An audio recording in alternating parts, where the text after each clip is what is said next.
Well, that's kind of the idea with blockchain. There's not one central monster controlling it all, right? Exactly. Recently, amid the sounds of computer processing, Michigan entrepreneur Eric Breivik gave me a tour of his mining operation. Riding on top of blockchain, so they also will get the benefit. But mining is a kind of universally accepted metaphor. What all those computer processors are doing is solving complex mathematical problems. Solve a problem, and his company, Electric Forge, earns a block on a worldwide chain of blocks. Distributed applications. But most importantly, Breivik is on a mission to fix the I internet. know the way the internet was originally envisioned. This is, in a way, the original internet founder's dream realizing itself. So as we built the internet over the years, many of the things that we were trying to decentralize ended up back centralized again. And it was a big disappointment for many of us. So now we get a chance to fix that in 2018. We get a chance to decentralize value for the first time. The result of all this exponential increase in computation and massive parallel processing will be a better connected, decentralized world, one where individual transactions are secure.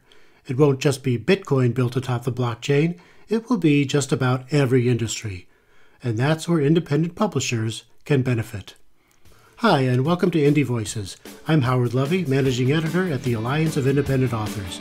Today's show is all about what we call self-publishing 3.0, and how authors can take advantage of technologies like the blockchain to finally drop the middleman and take charge of their work, who owns it, and how they get paid for it. We outlined it all in a white paper we released at the London Book Fair called Authors and the Blockchain, toward a creator-centered business model, which you can download on our website, allianceindependentauthors.org. But we're going to explain it all in the next half hour or so.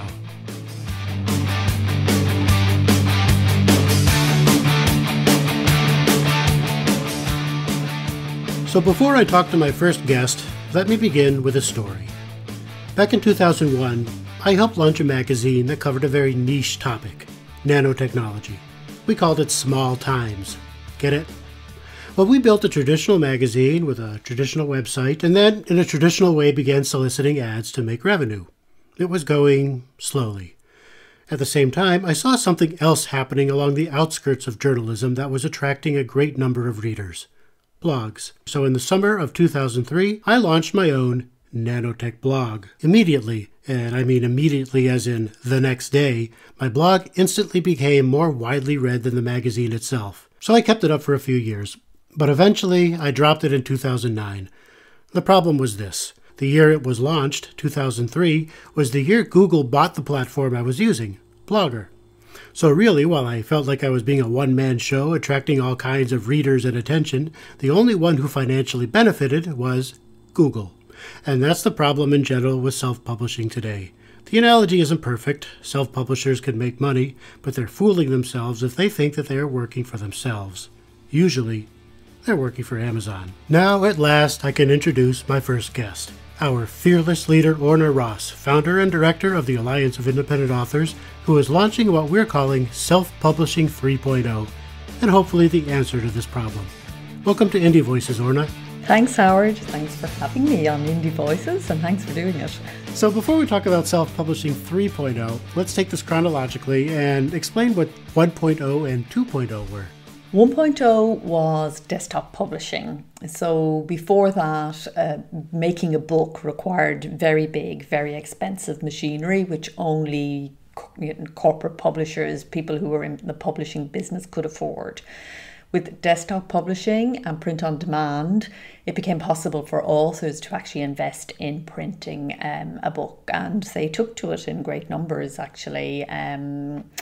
So that was 1.0, and then 2.0 was in 2007-8 when ebooks came along, and together with online retail stores, and of course that completely opened everything up, because books now became extremely cheap to produce. In terms of, when I say produce, I just mean get to market. You still needed to invest in editorial and design, but the big costs of printing and reproduction were taken out of it. 3.0 is what's coming next, or just coming into being now? Just emerging, I think. And I think it's a measure of 10 years of 2.0, to be honest, and the years before that with POD, but particularly since the ebook digital revolution and the author confidence that's just, expanded so much since. So the old way, the traditional way, which of course is still very much with us. We have 3 thriving industries in publishing now, trade publishing, self-publishing services and author publishing, where the authors commission the editors, designers and so on. But is this really for every writer? Many writers don't want it to be business people at all. And they're perfectly happy writing for a living and letting somebody else worry about the business aspect. Are those days really over? Well, this is where I was trying to draw a distinction really between the necessity to market your book and use social media and any other available platforms to do that in order to set up an author platform and become a recognisable brand. And as you say, whether you are trade published or whether you are self-publishing, you're expected to do that now. But that's not quite the same thing as running a business. And it's only self-publishing authors who can set up a viable business. You can't set up a viable business if somebody else is taking in the money. So trade published authors are not in business as such. The indie author community is a very broad church. There are people, at all sorts of ends of the spectrum. But what I would say is, you have a better chance of making a career as a writer if you take this stuff on board than if you do not. That's without a doubt. I would probably say from observation that actually if you're not willing to take this stuff on board and to understand who your reader is and to really connect in that way, you're probably heading for failure. So that's a good segue into talking about blockchain. And this is actually all related to blockchain because that sort of enables creative people like us to become business people because it tracks what we're doing and hopefully ensures we get paid for it. But, already it's become so much of a tech buzzword, blockchain, that it induces some eye rolls, as the home for con artists or criminals and value fluctuations of cryptocurrency. So could you explain how it works for authors and differentiate between cryptocurrency and blockchain?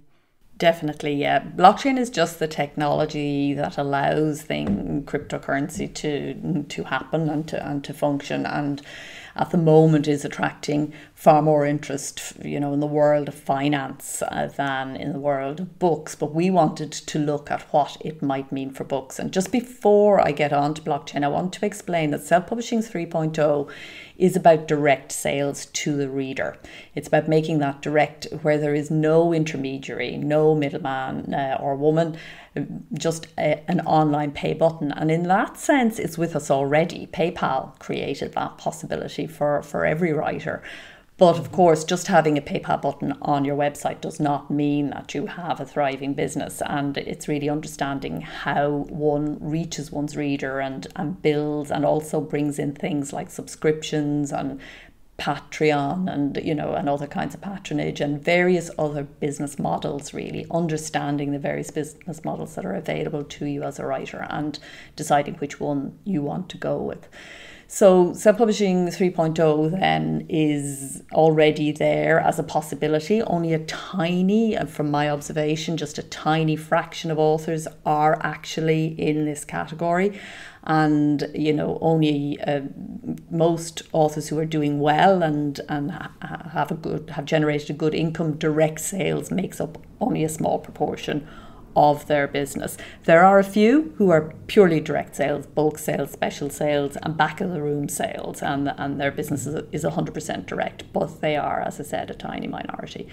So what blockchain does is it just changes everything, because blockchain takes away the bank. It takes away the wholesaler, the publisher, the distributor and the bookstore, and essentially leaves through smart contracts that make it clear what is for sale and the terms, and then a digital wallet, an author's digital wallet, which reflects those agreed terms. Between those two things, the fact that the blockchain creates a record that is indelible, it doesn't change, and open and transparent, and managed by the technology. So it takes away, in the old, in our current financial system, it only operates because you've got trust agents in place. So banks, or in publishing, agents or publishers. So what happens with blockchain, the technology allows us to take those trust agents out of the transaction. The transaction is verified by the technology itself, and that is revolutionary in lots of ways for authors. One of the things it does is it makes copyright inviolable, so who has written it because the chain is there and the first person who has actually put it out there is the copyright holder. At the moment, it can be very difficult to say who is the rights holder. It doesn't by any means do away with piracy, but it does do away with DRM, which has been a big nightmare in publishing. Right. And so on and so forth. There are lots and lots of layers and lots of ways in which it facilitates a clearer chain. But for me, one of the most interesting things about it is this idea of the author wallet, the author smart wallet, and that would be the point of transaction. What blockchain allows is that when the transaction is made, when a book is purchased, at the point of transaction, everybody can be paid simultaneously. So if you're using a service to take your book to the reader, if you could even have your editor paid at that point in the chain, but the author smart wallet would be the point of payment. Now this would need the services to agree to that, but I think it is a logical financial expression of copyright law. Whereas right now, if say you're in Amazon's KDP program, Amazon monthly will tell you how many books you sold. It'll take a cut off the top, and maybe a month and a half later, you'll get something in your PayPal account. What this is everybody gets paid right away at the point of transaction.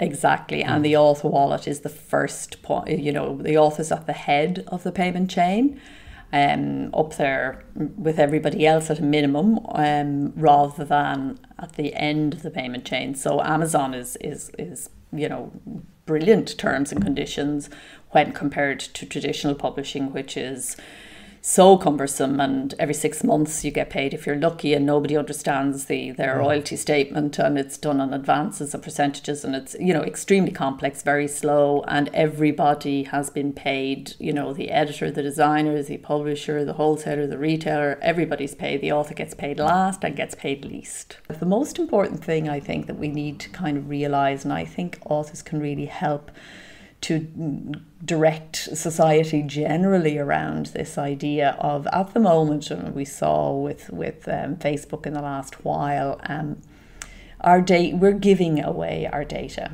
and data is another word for words and pictures and images. Content, it's also called, information, it's also called, but essentially it's the kind of stuff that's protected by copyright law. And, we need, as we move towards the Internet of Things and the various changes that are coming down the track, people need to get an understanding that their data has value if somebody is making money from it. So everybody, these big corporations that have been hoovering up our data, it has value to them, and therefore that value should come back down to us through micropayments. And again, this becomes very possible with blockchain, very cumbersome without it. And so I think authors have a role to play here, where we understand copyright law. Our living actually rests on it. It's not challenged very often, but it is challenged every so often in very important cases and in very important ways. And so I think, we have a role to play in helping people everybody else to understand that they too, because not just businesses in the publishing business now, but in a way every individual is also in the publishing business now. And so it's a very interesting time in that regard. And as I said, I think writers have a very important role to play here. And it's affecting not only writers, but anybody. If you've done a Facebook post, that's information that was taken from you and is being used for reasons that you may not agree with. Yeah, we're freely giving it, and I think this is the thing. We're giving it because we don't understand that it has value, and also we talk, and Silicon Valley has talked very persuasively about the free circulation of information and so on. But, that concept and the concept of artificial intelligence, I think very deliberately underplays the fact that behind every piece of inverted commas data is a functioning human being, right. A human imagination. I'm tired of the old mantra, information wants to be free. And I think that was, over the years, that's been misunderstood as whatever you write, I'm just going to take. So anyway, I wish we can talk more about this, but people can learn more about blockchain for authors by downloading our new white paper on the website. So what's the next phase now in terms of what the Alliance is doing to prepare for self-publishing 3.0, and what should authors be doing right now? Yes, we've put a number of recommendations at the end of our white paper, and essentially I think it begins with a mindset shift. I do believe it begins with understanding that Prince Publishing Charming isn't probably coming, and you're in charge of your own livelihood. And we have been, traditionally very bad at looking after ourselves in that way. And if we're talking about being independent authors, the first sign of independence is the ability to earn your own living. And we need to, in a sense, just take hold of what that means and really go there. So, there may be a point where you say, no, it's not for me, and then you're better to drop it. But I think we're kind of turning away from the need to do business mindlessly, without considering it, without understanding what's at stake, and without really engaging with it. So I think that's the first step, is really seeing what your definition of success is, what you want out of this, and how it might happen. And then it's about setting up for direct sales. It's about getting to understand your reader and what they want from you, what your value is, what you're bringing, why anybody should spend money on your writing. There's a lot of writing out there. What's your thing? What's your shtick, as it were? Are you in the information business? Are you in the entertainment business? Are you in the inspiration business? It'll be one of those three that you major on. Ideally, all three will be in there to some degree. But which of those is the most important for you?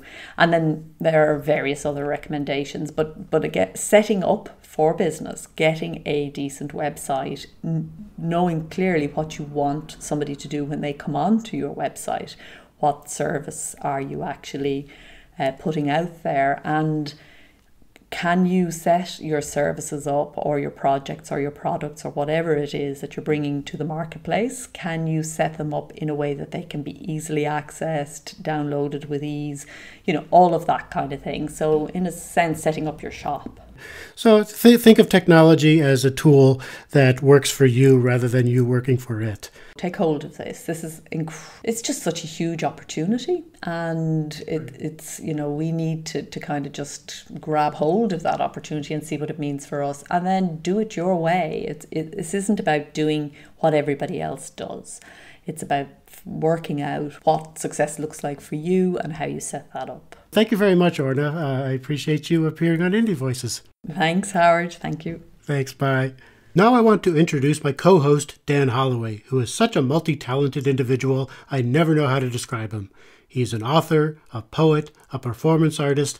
Today, though, I'm going to call him a blockchain and Internet 3.0 specialist, since he co-authored the Alliance's new white paper, Authors and the Blockchain, and introduced it to an audience at the London Book Fair. Welcome back to IndieVoices, Dan. Hi, thank you. So you write in the white paper that, and I'm paraphrasing, something funny happened along the way to the Internet utopia. The Internet was supposed to have created an army of Davids empowering bottom-up democracy, and obviously that didn't happen, and we're all working for Goliaths in one way or another. And the book world, of course, is no exception. Is that pretty much what happened? I think so. I think the problem is that we forgot that we could do both. I don't want to lay too much of the blame at the door of the authors, but to some extent we have to take responsibility for the fact that the little communities we were building along the way somewhere got a little bit lost, and we ended up buying into some big corporate dream. that we needn't have done. We got lazy and decided it's better for Amazon to do all that business stuff for us. I don't know whether we got lazy or whether we got greedy or whether we just thought that was the only way, or we thought that we couldn't build something of our own. So we got a little bit scared by what was happening. Right. Well, now with this blockchain technology, which is not very new, but relatively new, now we can obviously maybe build this world that we tried to create. Yes, it's something that works perfectly for disintermediation, for getting rid of trusted third parties, getting rid of anyone who stands in the middle of things. So I think we have another opportunity to build something together as writers, not just as writers, but as creatives as a whole and as audiences, that doesn't need anyone else to be involved in it and doesn't need anything corporate to be involved in it. And obviously corporates will come along. Someone will build something on this that will be big. But I think we need to remember we don't have to go along with it. We can still have our own community as well. Well, that's a warning that's included in our white paper. And let me quote from it. You wrote, "Just as the internet threw up Amazon to take away its peer-to-peer marketplace focus without us really noticing, so blockchain will likely throw up really useful enabling platforms that will take a cut in return for the service. Authors must educate themselves to understand what's at stake." So is this likely to happen, and how can we prevent this nightmare? I don't think we can prevent it, but what we can do is we can make sure that we don't accept that that's the only way it has to be. We don't have to jump on board. We can build our own thing alongside it. That's one of the great things about blockchain. It's one of the great things still about the internet. We don't actually need these big corporations. Right. So you were indie before indie was cool anyway, right? So no, I've only ever just been old. I'm old. So you write in also in the white paper that your real hope is the creation of a real ecosystem alongside whatever else emerges, and not just a bigger slice of the royalties. So what do you mean by a real ecosystem? Are you talking about what we're building at the Indie Author Alliance? And an ecosystem that's authors and readers together, and people who have a common interest and common values based around cultural interests. The kind of thing that you get on it sounds awful to talk of fan fiction as being where the cutting edge is, but in a way it often is. Oh, it is, yeah. Those sorts of communities. There's some stuff you find on fanfiction.net, the stuff you used to find on the bulletin boards. As I say, those are the places where the community really used to happen. A lot of that has moved over to social media, maybe, where authors have a direct link with readers. But also by ecosystem, there's also a larger ecosystem in terms of how people get paid, and that's something that blockchain and what we're calling Internet 3.0 might enable. Yes. At the London Book Fair, you helped present the white paper and on blockchain and Internet 3.0. What kinds of questions from authors did you get? There are a surprising number of authors who already knew about blockchain, which was really good. We got very few of the what is this? There's some skepticism and maybe even some eye rolling among people when they think about blockchain. They think about cryptocurrency and scams and snake oil and I think maybe creative types like us might think, I don't want to have anything to do with this. Do you think there's some reluctance there? No, that's something we didn't come across, which again surprised me. Mm-hmm. I think there are people saying, well, Amazon's just going to build a blockchain, but I think that's true, and they could deliver some of their services better. But the whole point of what makes blockchain work and be a really fabulous disruptive technology is that it relies on consensus. The whole way the distributed ledger works is it relies on consensus to verify transactions. Right. And it relies on consensus of multiple agencies. And if you have one company coming in and owning the majority of the machines on the network, then you get rid of that. So to some extent, it should be proof against a company coming in and just taking it over and building their own blockchain, because that wouldn't really be it would be the technology, but it wouldn't be the soul of blockchain. Right. So you mentioned the technology isn't quite there yet. What has to happen for this to really be mainstream among authors? It just has to be quicker. It has to be able to process more and be capable of processing more. And that creates a whole new set of problems that's kind of beyond the scope of this podcast, but they eat up a lot of energy, and some of these server farms in China are just burning a lot of coal to keep this stuff going. So. Yeah, there are a lot of issues. My personal hope is that quantum computing will solve a lot of that. Yeah, quantum computing, that just blows my mind. We should have a separate technology podcast, and we can just geek out and get into some of this. That would be really good. Yeah. But for now, let's segue into the news. So speaking of that giant company, Amazon, it seems like we're always talking about Amazon in one way or another. What's going on? It sounds like the old American West over there with scammers and bandits and copy and pasters. What's happening? Yeah, Amazon has had a really interesting few weeks. They got themselves into trouble with erotica authors, obviously, at the start, because suddenly a load of people found themselves with their ranks stripped out, and they didn't know why. It seems I spoke to one of the senior people at KDP at the London Book Fair, and that person assured me that it was, quote, a glitch, so that there wasn't a programmatic campaign against authors of adult content, as has been speculated in some of the forums. And as indeed Amazon's internally or emails to these authors seem to suggest. But yes, it seems, and there are two other big stories. The one is that Create Space seems to have been laid open by scammers and hackers, which is slightly worrying. What did that involve? They made it too easy for people to just cut and paste? I think, yes. I mean, there are two issues. There's book cloning, which looks like it's happening, which is really quite worrying. So people creating sort of mirror pages for authors and books. So you think you're buying something and you're actually not, you're buying a clone of it. And there's also just been what, again, people are saying is just accounts being hacked, and the payment details being changed. So there are two things going on, which may or may not be linked. And then the slightly more positive news, to give them their due, is it looks like they're finally tackling the book stuffing with Kindle Unlimited, or they're taking some action against some of the biggest culprits. So a couple of weeks ago, they sued one of the big, it was a guy who had basically set up publishing companies to, the book stuffing scam where you send someone to the end of the book. Oh, right. Yeah. Using dodgy links, you send them to the end of the book, and so in the Kindle Unlimited program, it looks as though someone who has, all they've all actually done is clicked a link, and it looks as though they've read the whole book. Oh, I'm shocked. I'm shocked that people would do that and not actually read the entire book. Oh my God, that's awful. Yes, so I mean, they've been really naive in the way they set up the Kindle Unlimited program. They opened themselves wide to that kind of thing and thought either they didn't think that anyone would do it or they didn't notice. And then a load of people did do it, and it's taken them several years, but they now seem finally to have cottoned on. Although they're still using their sledgehammers to crack walnuts, right, to some extent, by just banning whole chains of books in the hope that they'll pick the scammers up along the way. Yeah. So let's move on to the other giant, Google. It sounds like we're yet another step along the way to begging our robot overlords for information.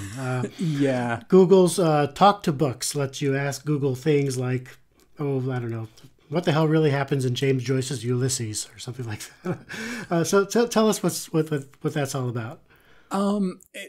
It's voice-first software that recommends books to you, and it recommends books to you based on, not on metadata, but what's actually in the book. So yeah, it actually analyzes the content of all the books in order to find the book that best fits what you're looking for, if you ask it a clever question. So if you were to ask it, can you recommend me some really exciting ghost stories? Then it will not just look at the things that have been tagged as ghost story or connected to ghost story. It will actually look through the content to find the best fit for your question. So it's meant to uncover small books that you might not have heard of, and that they might not have done their metadata right, but they deserve to be found. So what does this mean for indie authors, though? Are a lot of indie authors sort of in the Google database to begin with? There is a visibility premium, or something they call it, for published books, traditionally published books. So you're automatically at a disadvantage. If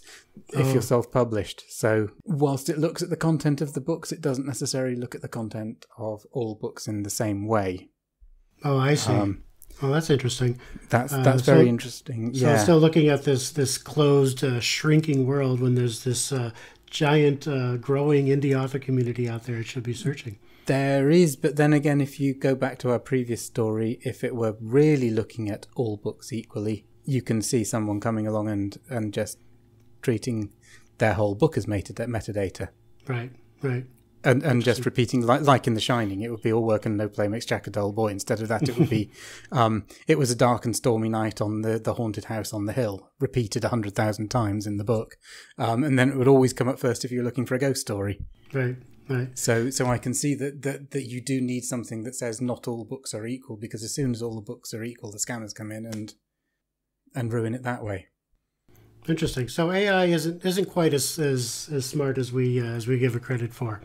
Not yet, anyway. Not yet. It will be. Well, last month you read a poem to Stephen Hawking, so I expected another poem this month, and so I'm a little bit disappointed. So maybe work on something for next month. I will certainly work on something for next month, yes. All right.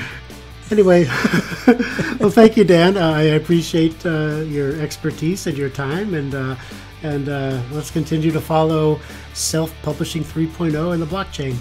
Brilliant. Thank you very much indeed. Talk to you next Cheers. month. Bye. Thank you.